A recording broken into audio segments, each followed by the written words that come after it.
क्या बात कही जाए। लाडली लक्ष्मी योजना चलाते हैं, महिलाओं को पैसे देने की बात करते हैं, वो भी तब जब चुनाव नजदीक है। और जैसे ही चुनाव हो जाएगा आपकी इस योजना का क्या होगा अतः पता ही नहीं चलेगा। पता है कि चुनाव के समय गांव-गांव घर-घर जाकर के 1,000 रुपए की नोट पकड़ा करके वोट लेने से अच्छा है एक योजना चला दो। 4 महीने पहले 2-4 हजार रुपए के घरों में जाकर के पहुंच जाएंगे महिलाओं के नाम पर और वोट हमारी तिजोरी में चला आएगा। सिर्फ और सिर्फ वोट की राजनीति के लिए ऐसी योजनाएं चलाई जाती हैं और यह पहली योजना नहीं है। महिलाओं के लिए ऐसी कई योजनाएं चलाई गई और जिसका हश्र क्या हुआ या किसी से छुपा हुआ नहीं है। बड़े बड़े घोटाले किए गए। घोटालों की तो जब बात आती है तो आश्चर्य होता है, सोच करके सुन करके। आपके सागर जिले की ही बात ले लीजिए। अभी कुछ ही दिनों पहले भारतीय शक्ति चेतना पार्टी के बंडा क्षेत्र के प्रत्याशी ने बहुत बड़ा खुलासा किया। आपके सागर जिले के सागर में ग्राम पंचायत जालमपुर में 24 लाख रुपए का घोटाला किया गया और जिसका उजागर किया भारतीय शक्ति चेतना पार्टी के प्रत्याशी ने।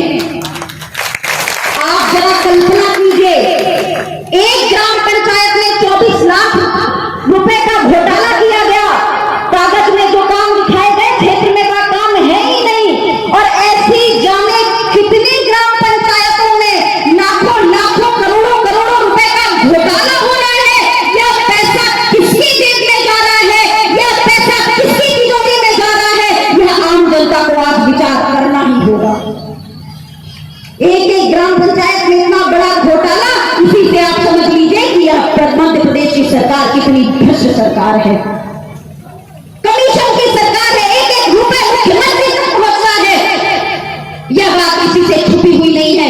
आज किसी भी विभाग में चले जाओ, कोई भी एक कार्य कराना हो, शासन प्रशासन से संबंधित कोई भी कार्य हो, बिना भ्रष्टाचार की आपका कार्य नहीं हो सकता।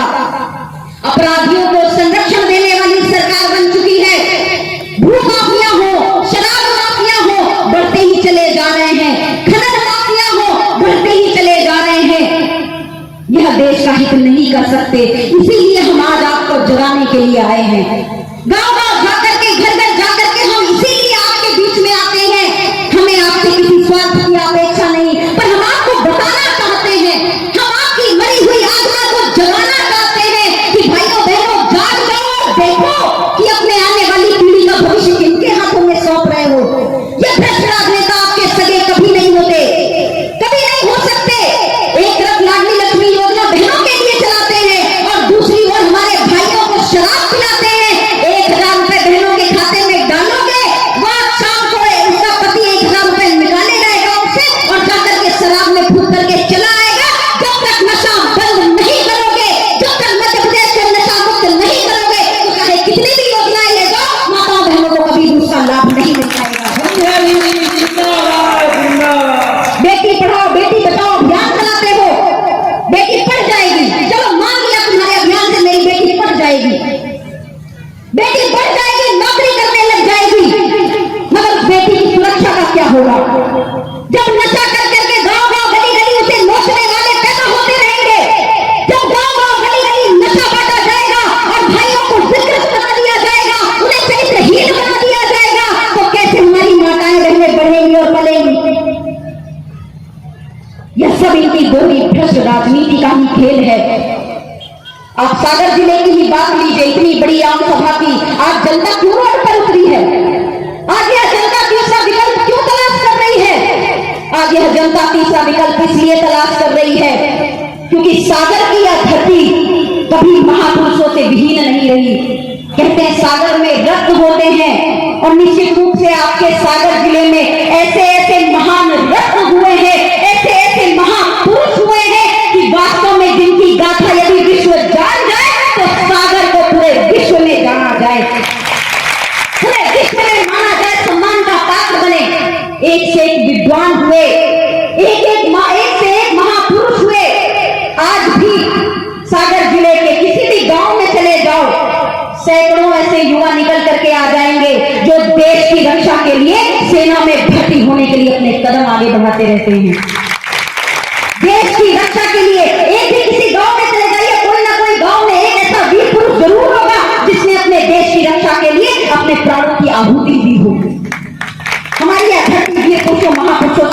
नहीं हुई। और उन्हीं महापुरुषों में से एक बहुत बड़े महापुरुष हमारे डॉक्टर हरि सिंह गौड़ जी, जिनका हर चुनावी मुद्दों पर उपयोग किया गया, जिनका हर चुनावी मुद्दों पर जिनके नाम से वोट इन भ्रष्ट राजनेताओं ने, भ्रष्ट पार्टियों ने, भारतीय जनता पार्टी और कांग्रेस पार्टियों ने उनके नाम का पूरा भरपूर उपयोग किया।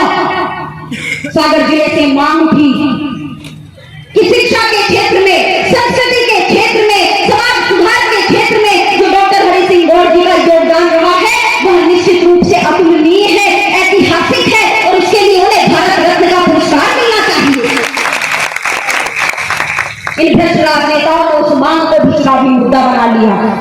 हाँ, हम उन्हें भारत रत्न का पुरस्कार देंगे। और जब भी बाद में उनके पत्रकारों द्वारा उनसे पूछा गया तो उन्होंने बोल दिया अभी यह मंच नहीं है बात करने के लिए, जब समय आएगा तब देखा जाएगा। यह चाहे भाजपा हो चाहे कांग्रेस हो, इनके नाम का दुरुपयोग किया गया। मगर आज भारतीय शक्ति चेतना पार्टी के सागर के इस मंच से हम भी आवाज उठाते हैं और हम भी आह्वान करते हैं कि डॉक्टर हरि सिंह गौड़ जी को जो उनका यथोचित सम्मान है उसे उन्हें प्राप्त होना ही चाहिए, उन्हें भारत रत्न मिलना ही चाहिए।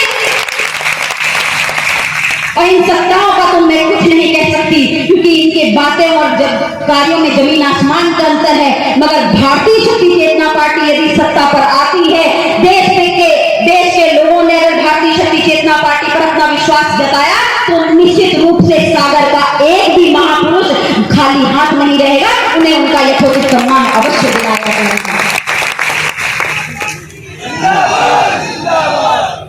हम पिछले 25 वर्षों से समाज सुधार का कार्य कर रहे हैं। 10 वर्षों से हम राजनीति में सक्रिय रूप से भाग ले रहे हैं।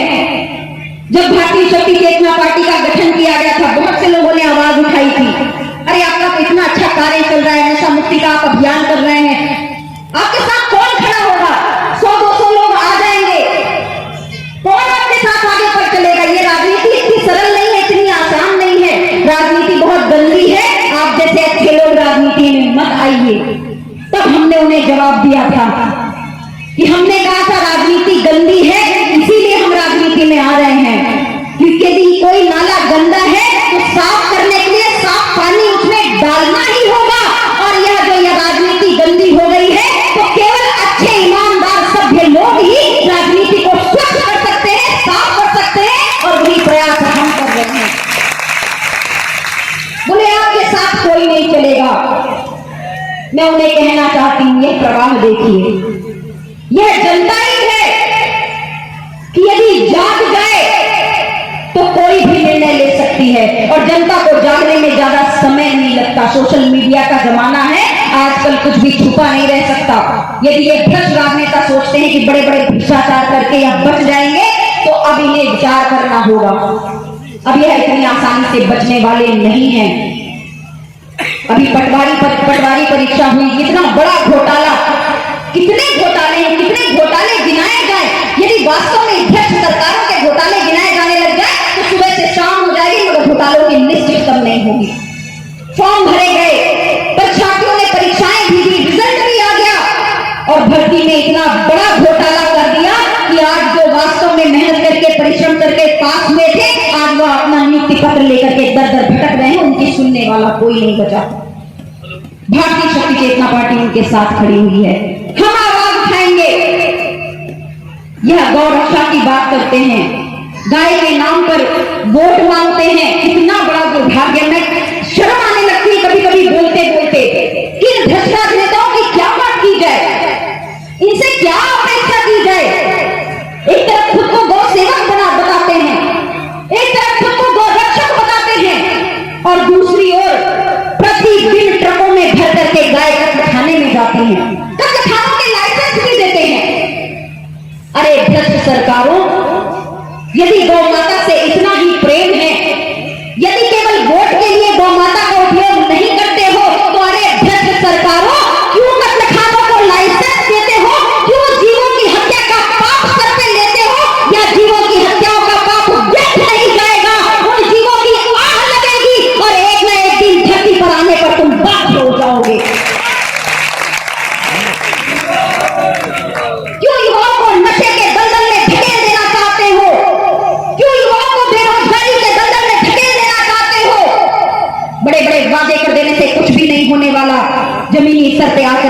करना होगा। जितना पैसा विज्ञापनों में लगाते हो, बड़ी बड़ी होर्डिंगों से जो पूरा शहर भर देते हो, करोड़ों करोड़ों रुपए एक एक दिन में विज्ञापनों में जो खर्च कर देते हो, यदि वास्तव में यही क्षेत्र में लगाया होता तो आज विज्ञापन करने की आवश्यकता नहीं होती, रोड में निकल करके प्रचार करने की आवश्यकता नहीं होती, जनता घर में बैठे हमारे कार्यों को देख करके तुम्हें वोट देती। सागर सब चीजों में संपन्न रहा, उद्योग के क्षेत्र में चाहे जिस भी क्षेत्र में, इसको पीछे धकेलने में केवल राज्य सरकारों का ही हाथ है। पर्यावरण संरक्षण की बात करते हैं, प्रकृति के संरक्षण की बात करते हैं, और जो प्रकृति ने दिया है उसका भी सम्मान नहीं कर पाते। आज सागर झील जो जानी जाती है, जो क्षेत्र के बीचों बीच स्थित है, उस सागर झील का भी इन्होंने क्या करके हाल रख दिया। कई करोड़ रुपए उसके सफाई के लिए योजनाएं निकाली गई, कहां गए वो पैसे? क्योंकि मैं तो अभी आते हुए झील को देखते हुए आ रही थी। आज से 10 वर्ष पूर्व जो झील का नजारा था, आज आप लोग देख लीजिए। यदि पुरानी फोटो हो तो 10 वर्ष छोड़िए, 5 साल पुरानी फोटो ही निकाल करके देख लीजिए, आपको उसमें जमीन आसमान का अंतर दिखाई देने लग जाएगा। बड़ा दुख हुआ आते हुए देख करके कि ये प्रकृति के संरक्षण की बात करते हैं, और जो प्रकृति ने इतना सुंदर उपहार दिया उसकी भी रक्षा ना कर सके, उसके नाम पर भी उसने जो उसको साफ सफाई में उसके संरक्षण के लिए जो पैसा निकाला गया उसको भी बेकार करके चले गए, उसको भी अपनी तिजोरियों में भरते चले गए, अपने नाम से बड़े बड़े होटल बनवाते चले गए। शर्म आनी चाहिए इन राजनेताओं को।